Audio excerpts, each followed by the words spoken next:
അസ്സലാമു അലൈക്കും വറഹ്മത്തുള്ളാ. എൻ്റെ സുഹൃത്തിന്റെ മകനും കൂട്ടുകാരും കൂടി പഠനത്തോടൊപ്പം ഡിഗ്രിക്കാണ് പഠിച്ചുകൊണ്ടിരിക്കുന്നത്. അതോടൊപ്പം ഒരു സ്റ്റാർട്ടപ്പ് ബിസിനസ് തുടങ്ങിയിട്ടുണ്ട്.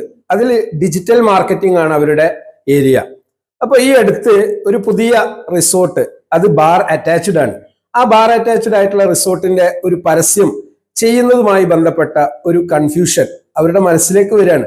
അപ്പൊ ഉപ്പയോട് അവൻ പറയാണ്, ഉപ്പ ഞാൻ അത് ഏറ്റെടുക്കില്ല, കാരണം എൻ്റെ മനസ്സിൽ ഒരു തൃപ്തിയില്ല. കാരണം ബാർ അറ്റാച്ച്ഡ് ഹോട്ടലിന്റെ അല്ലെങ്കിൽ റിസോർട്ടിന്റെ പരസ്യം നമ്മൾ ചെയ്യാന്ന് പറയുന്നത് അതിൽ ഹറാമുണ്ടല്ലോ. അപ്പൊ ഈ ഒരു സംസാരം കേട്ടപ്പോ സുഹൃത്തിന് വല്ലാത്ത സന്തോഷം ഉണ്ടായി.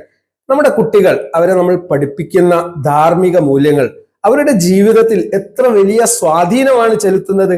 ഹലാലും ഹറാമും വേർതിരിക്കുന്ന രൂപത്തിലുള്ള ഒരു വിദ്യാഭ്യാസമാണ് നാം നമ്മുടെ മക്കൾക്ക്, പ്രത്യേകിച്ച് ധാർമ്മിക ബോധം നൽകുന്ന നമ്മൾ നമ്മുടെ മക്കൾക്ക് നൽകേണ്ടത്.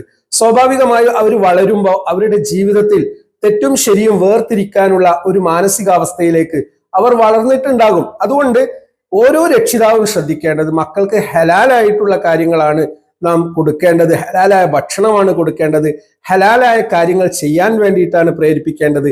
തിന്മകളോട് രാജിയാവാതിരിക്കാനുള്ള ഒരു ട്രെയിനിങ്, ഒരു പരിശീലനം രക്ഷിതാക്കളായ നമ്മൾ ഓരോ കുട്ടിക്കും നൽകുക എന്നുള്ളത് നമ്മുടെ ബാധ്യതയാണ്.